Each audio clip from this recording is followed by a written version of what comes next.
Hello friends, myself Sandeep N. Palle, Department of Mechanical Engineering, KBT College of Engineering, Nasik. Today's topic is numerical on helical gear.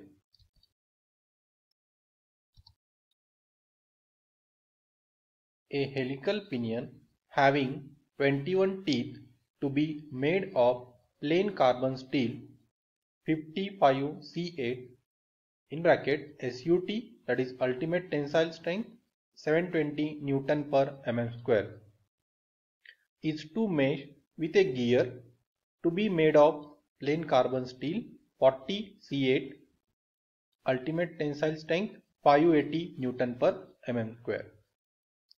The gear pair is required to transmit 10 kilowatt power from an electric motor running at 1000 rpm to a machine running at 300 rpm.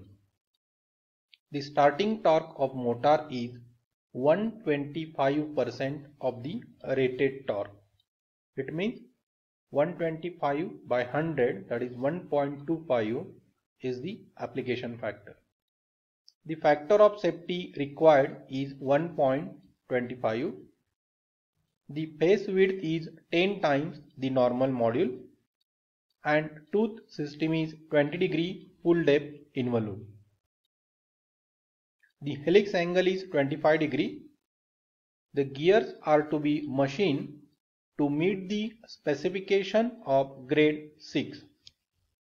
The gear and pinion are to be case hardened to 300 bhn and 350 bhn respectively. Design the gear pair by using velocity factor and Buckingham's equation for dynamic load. The deformation factor C for gear pair is 11,500 into small e, that is error, Newton per mm. So first of all we will write down the given data. Number of teeth on pinion ZP 21. Ultimate tensile strength for pinion 720 Newton per mm square. Ultimate strength for gear 580 Newton per mm square. Power transmission 10 kilowatt. Pinion speed 1000 rpm. Gear speed 300 rpm. Application factor or service factor 125%, that is 125 divided by 100, that is 1.25. Factor of safety 1.25. Face width 10 times the normal module. Pressure angle 20° full depth involute system. Helix angle 25 degrees. Grade 6 and Brinell hardness number for gear 300. BHN for pinion 350 and deformation factor C 11,500 into E Newton per mm. So first of all we will calculate the beam strength. So beam strength is equal to Mn into B into sigma B into Y dash. As the material for pinion and gear are different, first of all we will calculate the weaker element. For that we required sigma B into Y dash. So sigma B for pinion is SUT for pinion by 3, that is 720 by 3, 240 Newton per mm square. Sigma BG for gear SUT by 3, that is 580 divided by 3, it comes to be 193.33 Newton per mm square. We required the value of number of teeth on gear.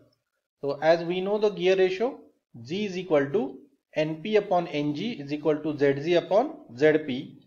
So 1000 divided by 300 equal to ZG upon 21. So we can get the value of ZG, that is 70. From this we can calculate the virtual number of teeth, that is ZP dash is equal to ZP upon cos cube psi.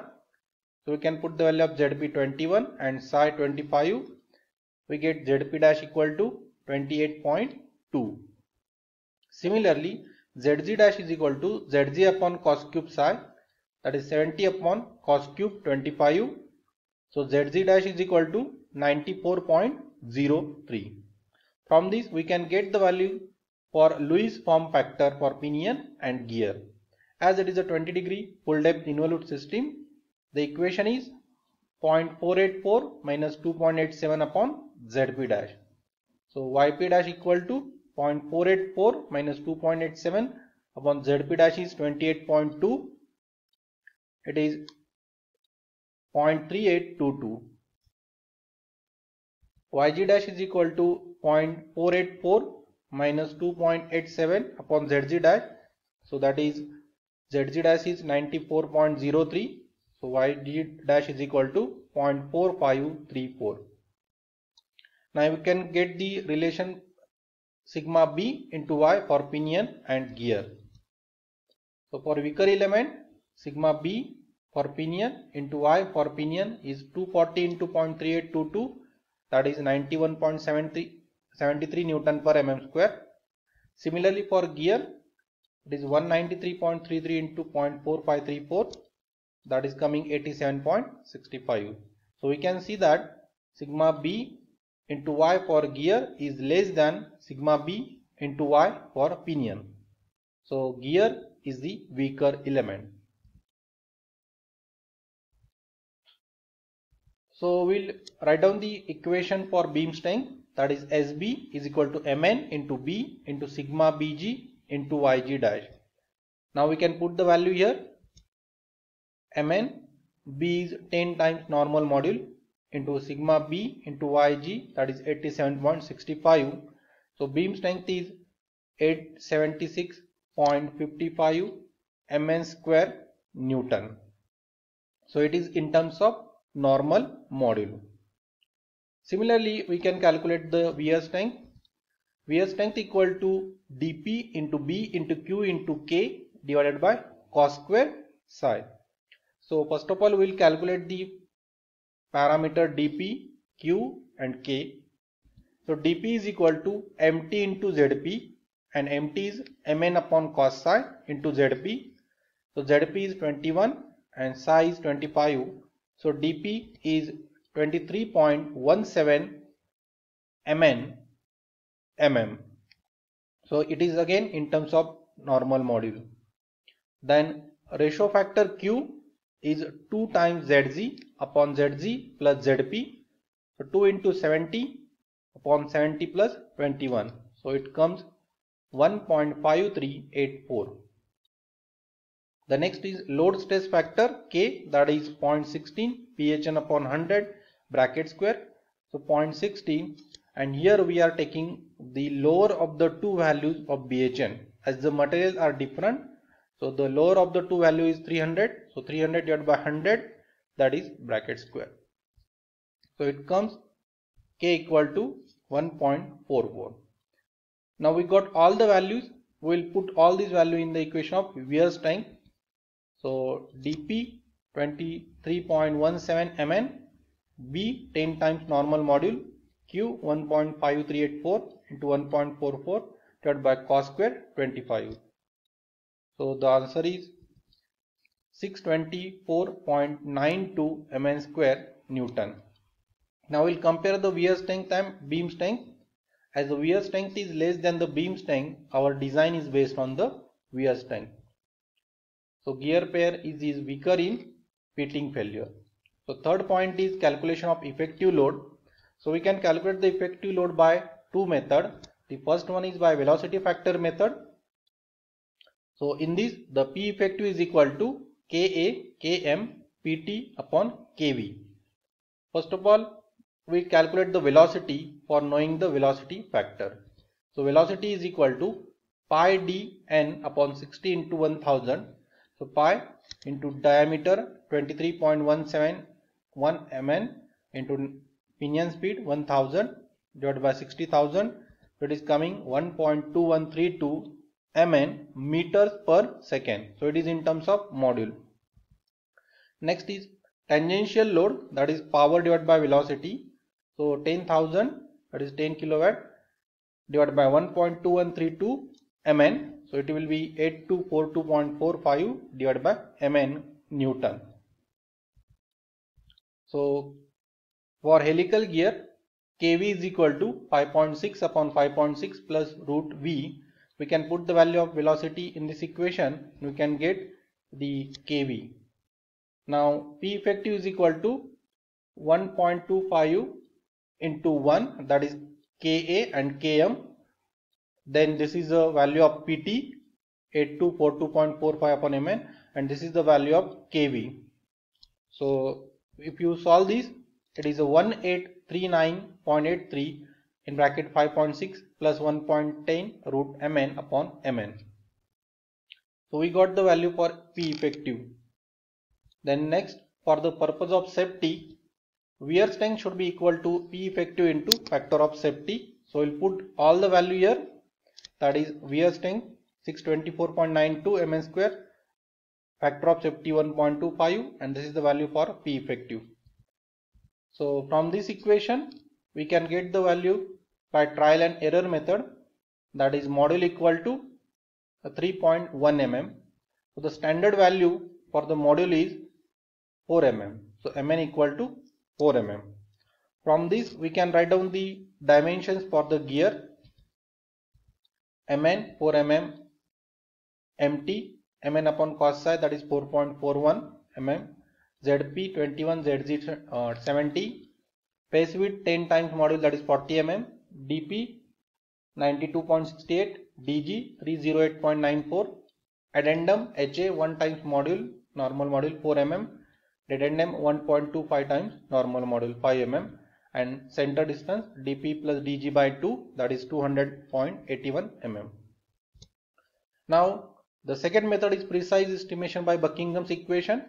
So the dynamic load is given by this equation, 21V BC cos square psi plus Pt max upon 21V plus root of BC cos square psi plus Pt max into cos psi.